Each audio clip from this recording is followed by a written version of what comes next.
कभी सोचा है अगर आपकी ली गई तस्वीर में कोई ऐसा चेहरा नजर आए जिसे आपने कभी देखा ही नहीं? धुंधली तस्वीरों के पीछे छिपा एक ऐसा राज जो आपकी रूह तक हिला देगा। नमस्कार दोस्तों, मैं हूं प्रभात। इस चैनल का नाम है प्रभात की डायरी। रोज की तरह जैसा कि हमने वादा किया था, हम फिर से लेकर आए हैं एक नया हॉरर स्टोरी जिसका नाम है मुस्कुराहट के पीछे। शिवानी अभी अभी कॉलेज के लिए जयपुर छोड़कर मुंबई आई थी।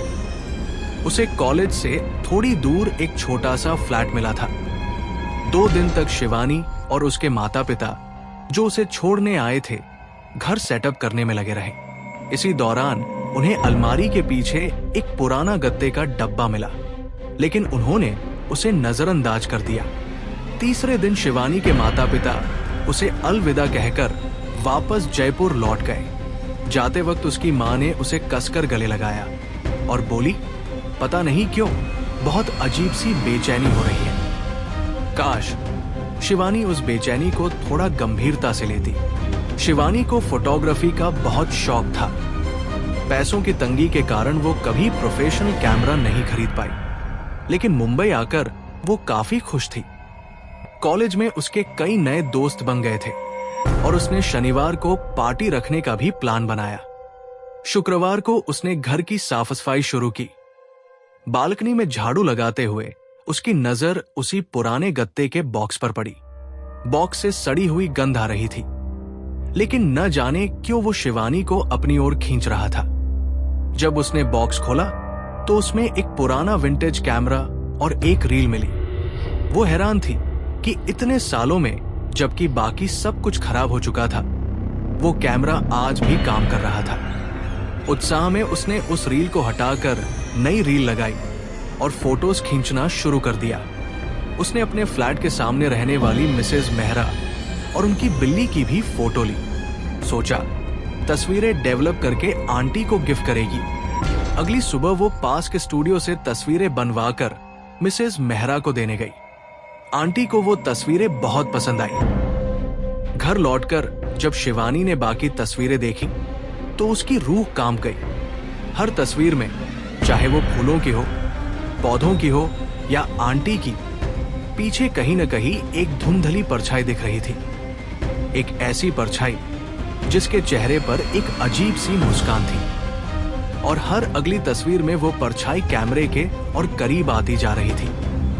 शनिवार को जब उसके दोस्त पार्टी के लिए आए, तब शिवानी ने तबीयत खराब होने का बहाना बनाकर पार्टी कैंसिल कर दी। कमरे में वापस लौटकर उसने उस कैमरे से शीशे में अपनी कुछ तस्वीरें ली। तभी शीशा अचानक से दरक गया। डर के मारे उसके हाथ से कैमरा गिर गया, लेकिन जब उसने शीशे की ओर देखा तो उसके होश उड़ गए।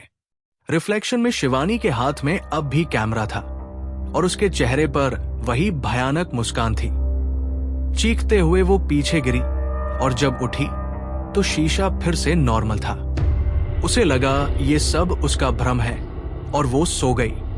पर 2 दिन बाद दोपहर में लिविंग रूम में उसकी आंख लग गई और जब रात को 3 बजे उसकी नींद खुली तो खिड़की से झांकते हुए उसने वही देखा जिससे वो डरती थी।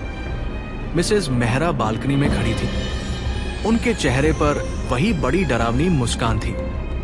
शिवानी की आंखें फटी की फटी रह गई जब उसने देखा कि आंटी के पीछे से एक हाथ निकला जिसमें कांच का टुकड़ा था और उसी से उनके गले पर वार हुआ। शिवानी चिल्लाना चाहती थी पर उसकी आवाज ही नहीं निकली। जब आंखें बंद करके खोली तो वो अपने बेड पर थी और मिसेज मेहरा की बिल्ली उसके कमरे में घूम रही थी। अगली रात शिवानी की नींद तब खुली जब उसके दोस्त का कॉल आया, लेकिन इस बार कमरे के कोने में बैठी बिल्ली कैमरे को घूर रही थी और बिस्तर पर खून के निशान थे। बिल्ली के पंजों से डर के मारे शिवानी भागकर खिड़की तक गई तो देखा मिसेज मेहरा फिर से वही थी, उसी मुस्कान के साथ। इस बार उनके हाथ में वो कांच का टुकड़ा भी था और उनकी बिल्ली एक खून के तालाब में बैठी थी। शिवानी भागी, कमरे में पहुंची तो बिल्ली गायब थी, लेकिन खून के निशान अभी भी थे। उसने तुरंत कैमरा उठाकर डस्टबिन में फेंका। तभी उसकी नजर डब्बे में पड़ी उस पुरानी रील पर गई। उस रील में वही तस्वीरें थी जो उसने 3 दिन पहले खींची थी, पर इस बार साया बहुत साफ दिख रहा था और हर फोटो में वो शिवानी के पीछे खड़ा था, उसकी ओर मुस्कुराता हुआ। अचानक डस्टबिन में पड़े कैमरे से एक क्लिक की आवाज आई। जब शिवानी ने रील की आखिरी तस्वीर देखी, उसकी चीख निकल गई। तस्वीर शिवानी की थी, उसी समय की जब वो रील हाथ में लिए ड्राइंग रूम में खड़ी थी। उसके ठीक सामने मिसेज मेहरा और कई अनजान लोग, सबके चेहरे पर वही लंबी डरावनी मुस्कान। और तभी एक जोरदार आवाज आई, स्माइल। अगली सुबह से शिवानी कॉलेज नहीं आई, ना किसी ने उसे कॉल पर पाया। दोस्त फ्लैट के एजेंट के साथ अंदर घुसे, पर शिवानी गायब थी।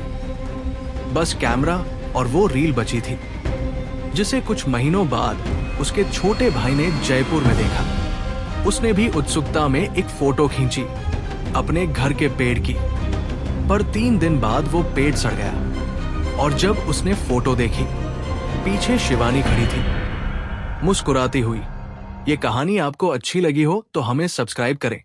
अगर आपके पास ऐसे ही कोई कहानी हो तो हमें कमेंट बॉक्स में भेजें। हम कोशिश करेंगे कि अगली स्टोरी आपकी होगी।